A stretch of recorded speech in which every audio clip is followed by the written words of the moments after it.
Again, this week suggested in a meeting with senators that thousands of illegal voters were bused from Massachusetts to New Hampshire, and that's what caused his defeat in the state of New Hampshire, also the defeat of Senator Kelly Ayotte. That has provoked a response from a member of the Federal Election Commission, Ellen Weintraub, who says, "I call upon the president to immediately share New Hampshire voter fraud evidence so that his allegations may be investigated promptly." Do you have that evidence? I've actually, having worked before on a campaign in New Hampshire, I can tell you that this issue of busing voters into New Hampshire is widely known by anyone who's worked in New Hampshire politics. It's very real. It's very serious. This morning on this show is not the venue for me to lay out all the evidence, but I can tell you this. Voter fraud is a serious problem in this country.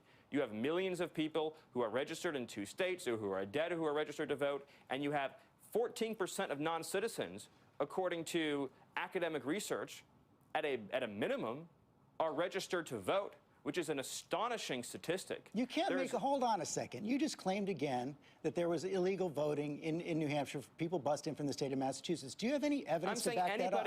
George, go to New Hampshire, talk to anybody who's worked in politics there for a long time. Everybody's aware of the problem in New Hampshire with respect to I'm asking you as the White House senior hold on a second. I'm asking you as the White House senior policy advisor. The president made a statement saying he was the victim of voter fraud, people being bused from Massachusetts and New Hampshire. The president was. Do you have any evidence? If this is an issue that interests you, then we can talk about it more in the future. And we now have our governance beginning to get stood up, but we have a Department of Justice and we have more officials. And the issue of voter fraud is something we're going to be looking at very seriously and very hard.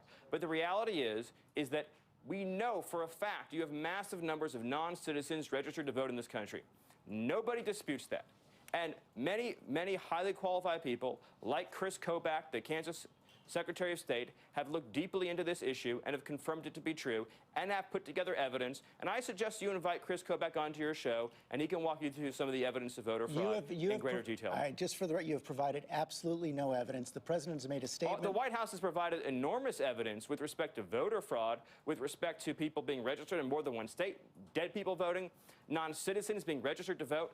George, it is a fact, and you will not deny it, that there are massive numbers of non-citizens in this country who are registered to vote. That is a scandal. We should stop the presses, and as a country, we should be aghast about the fact that you have people who have no right to vote in this country, registered to vote, canceling out the franchise of lawful citizens of this country. That's the story we should be talking about, and I'm prepared to go on any show, anywhere, anytime, and repeat it and say the President of the United States is correct 100%. Well, you just repeated that. You just made those declarations, but for the record, you have provided zero evidence that the president was the victim of massive voter fraud in New Hampshire. You have provided zero evidence. Anyone who's worked in New Hampshire politics is familiar with that issue. You have provided zero evidence that the president's claim that he would have won the popular vote if 3 to 5 million illegal immigrants hadn't voted. Zero evidence for either one of those claims. Well, it's Thanks a lot for joining us this morning. The non-citizen voting issue is pervasive and widespread, and we are going to protect our country from voter fraud.